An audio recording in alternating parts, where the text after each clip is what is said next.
troops, them and commandos and rangers, they were the highest trained troops that we had, okay? They basically pulled out the cream of the crop out of all the volunteers and people that were drafted, and they went into these type of divisions. The British had one division, and we had the 82nd and the 101st. And the one thing about airborne divisions, though, is they could only use as their equipment what they could either parachute in on, or what they could bring in on possibly on gliders. So they had very minimal artillery. They had mortars, but they did have some glider artillery, small pieces. They weren't really mechanized at all. It was all, they would have to walk to wherever they needed to go.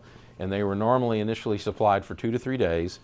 And then what they would do is they would have drop zones that they would set up, and then the same planes that would drop the people in, they would then allocate a certain amount of those, and they would come over and resupply those areas with parachuted in supplies and ammunition, is the way things worked out there.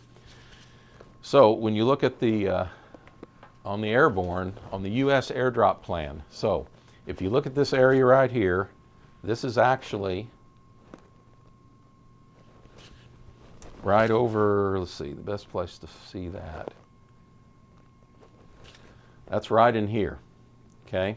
This is where the airborne divisions went that was supporting the U.S. landings. The reason they went there is when you look at this area here, it's very rough terrain, a lot of swampy areas. They knew the Germans had flooded some of the swamps that were drained for the farmers in the past, and they went ahead and reflooded them. But the whole point of putting 2 whole airborne divisions here, why not put them over here? Well, the issue there was to get control of that area and quickly be able to come across Utah, cut this off, and take Cherbourg as soon as possible, okay? The British dropped right over here. The reason they were dropping over here is they wanted to get across this river here to be able to go after Caen right there. That was an important city. So if they were able to drop right here, the airborne were able to take places that then the infantry and armor units, they could assault Caen and try to take that quicker. So that was the reasons why they were in those 2 areas. Okay, so here's the plan. The plan is you got a regiment here, and right over in here. You can see this, what this looks like. This is swampy territory. Here's Utah Beach right here, and then Omaha Beach is over here, okay? So this is where they were supposed to land, okay? One of the things was that this was a night landing. They had some night landings back down in Sicily and on a lot smaller scale, but if you look at what actually happened, so the 82nd Airborne was supposed to be in this area, okay? And each of these dots right here, this is the same map, but each of these dots represents a stick of paratroopers coming out, okay? Out of a plane. So you can see how they were scattered all over the place, okay?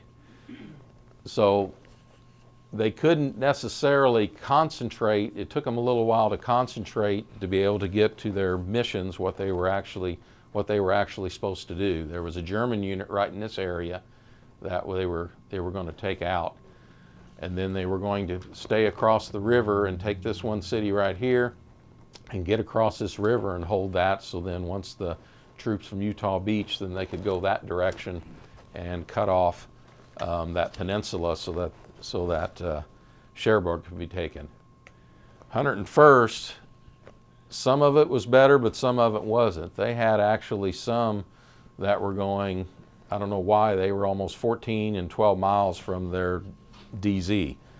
The reason for all this is that you did have a lot of relatively inexperienced transport pilots, and it was very confusing over the drop zone. Even if, you know, you had Pathfinders coming in, they would be a specialty plane that they would jump over the landing zone, they would set up, and they would put light beacons and everything, but they had a hard time seeing them, And you only had out of close to 1,200 transport aircraft, you only had about, I think it was maybe about 20 get shot down. But you had a fair amount got damaged, and then you just had that confusion in the air with the pilots, and that's why you had a lot of these sticks scattered. There was a secondary benefit to all that, is that the Germans had a hard time figuring out, well, what are they trying to do? Because there was paratroopers everywhere, okay? And because these troops were very elite, they did not have to wait for orders to go do something. So they did the best they could, collected themselves up, and they actually accomplished a lot of their objectives. And some of the secondary things, it did cause the Germans a huge amount of confusion as to, well, where should we send this unit to go do, to counterattack? And there was quite a few significant units that were sent off basically in wild goose chases, and they weren't involved in that first day because of that. The British were more successful in terms of not being scattered. So when you look where they're at, this is that river, and then Caen is down here that they were trying to capture in 3 days. But they were able to drop in this area here, and they were able to hold that, and they were able to get this bridge right here. Okay, this is what you've probably heard, Pegasus Bridge, very important. They were able to come in there with gliders and take that. So they were able to hold that, and then they were able to get across with regular units toward the end of D-Day.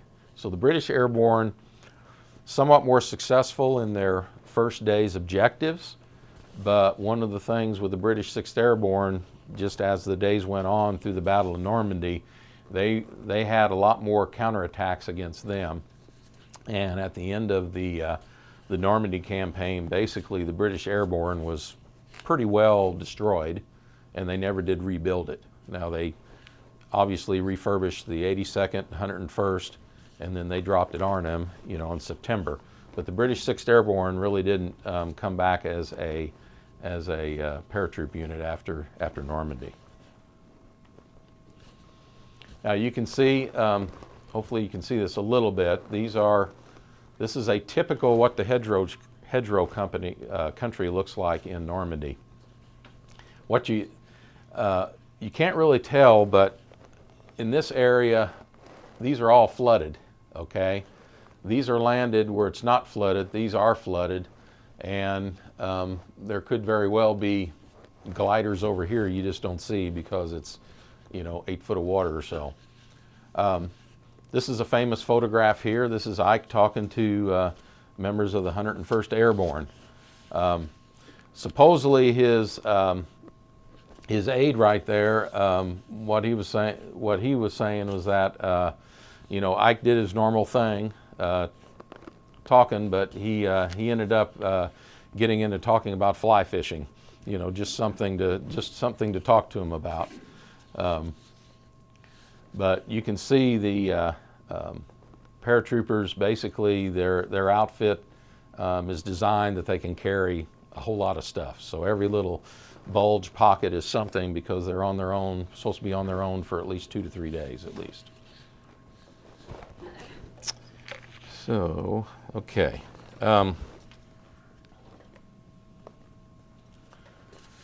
Okay, the British, you saw where the paratroopers landed, but then their assault areas is right through here. Every single red circle you see there, those are fortified gun emplacements, okay?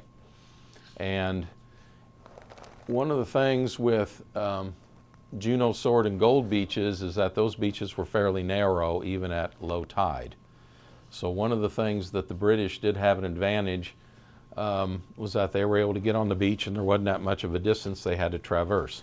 The other thing it turned out on D-Day was that they were able to make better use of their what they call DD tanks, and I'll get into that here in a later, but part of the plan was to bring tanks in, bring them about over 1,000 yards offshore, take them have them leave the LST or the landing crafts, and they would basically swim to shore.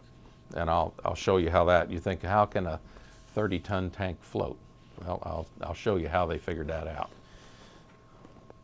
One thing about the, on this map right here, this does show some of the action that happened during the day during June 6th. One of the things was that this little square right here represents the 21st Panzer Division, full strength unit, and it actually had units that worked their way in between the landing zones, and they actually had a battalion make it all the way to the edge of the beach, okay, and they could see on either side.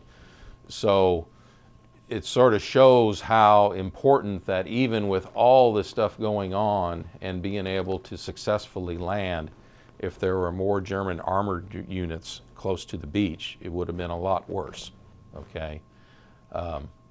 But that was basically the only success there, and the 21st Panzer suffered a lot of command confusion too, and they really didn't start going in their counterattack until halfway through the day. So a lot of the confusion with the paratroopers, problems with their command structures, hampered them a lot, in addition to all the strafing, Air Force, everything like that, the bombardment. Okay, so these are some photos on the British side. Same type of emplacement there, but you can see here, this is a Sherman tank. I'll get some more detailed pictures, but it's actually a tank that came ashore through the water because it had a lot of the apparatus around there that it was used to float it in. And then you can see how close here the edge of the beach was where the British would come in. And a lot of times there, and this sort of shows a little bit of how some of the other vehicles, you all see how an LST works with the bow doors opening and you get the tanks running out. A lot of the infantry type, they look like probably about the size of a barge you see on the Ohio River, and then they would have these ladder type things that would come out, and then the infantry would come out and go onto the beach. Okay, we talk about special units. Okay, you had Rangers, which were specialty battalions that we had as the Americans, and then the British had their commando units. Basically, by 1944, most of these special missions that these were originally put forth, there weren't any of these special missions anymore. A lot of there was some famous commando raids that the British did onto France to blow up naval ships, blow up repair facilities, different things like that. During D-Day, they were used like regular infantry units, but they were very high morale, and they were used as, you could say, shock troops. Okay. Now, DD tank battalions, they were special units. You would use for coming up on the beach. We wanted to get tanks on the beach right with the troops as they landed, and then also the engineer units. They would come in with all their specialty work. Their job was to between the landings at 5 and 6 o'clock in the morning and midday when the tide was up.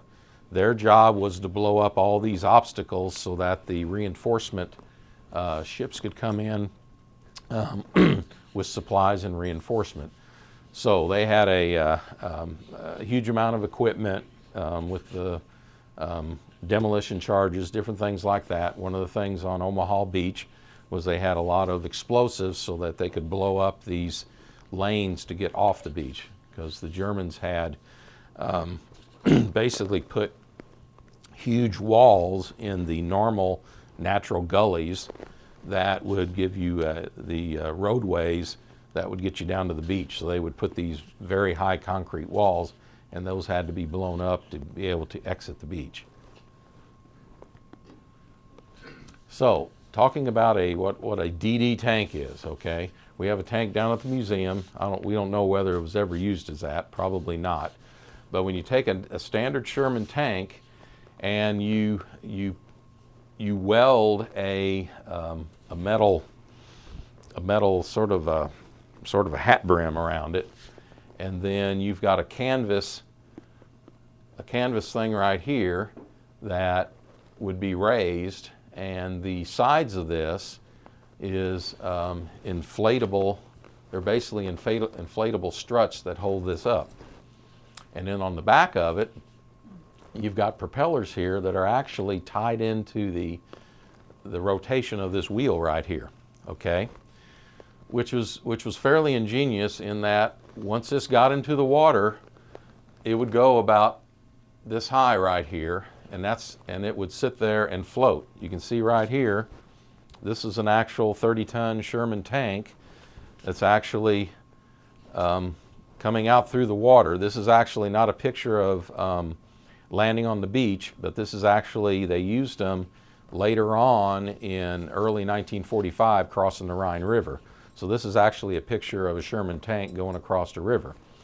And then you'd have a commander here, and then you'd have one person down there driving, and the rest of the crew was outside sitting on the turret in their life preservers. So you had one guy inside, and when they trained, they knew they had basically, if they started to flounder and get water in here, they had about 20-25 seconds to get out, okay?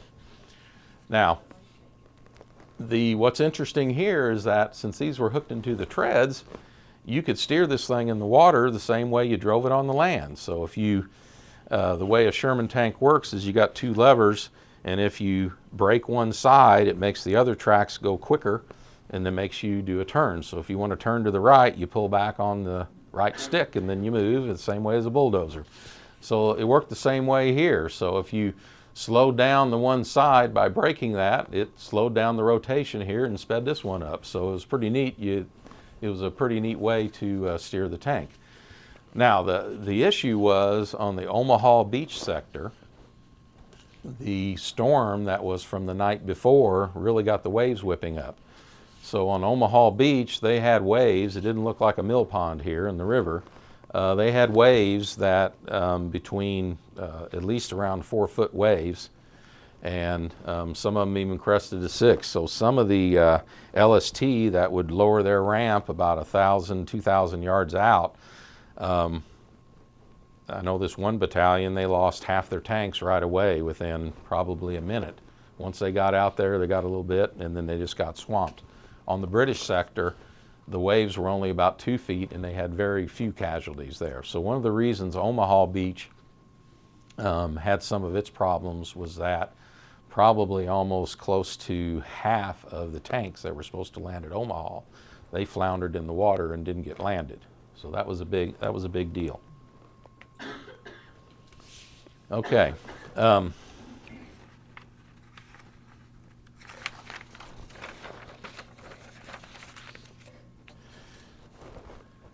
So when you look at the end of the day,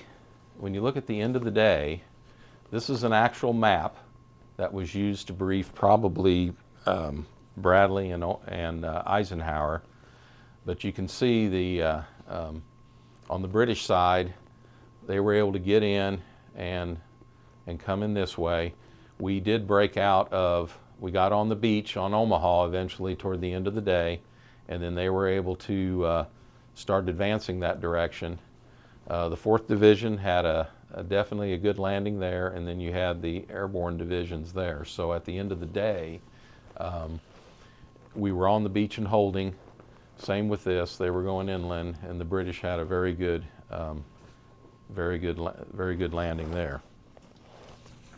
A couple things I wanted to talk about. If we go back,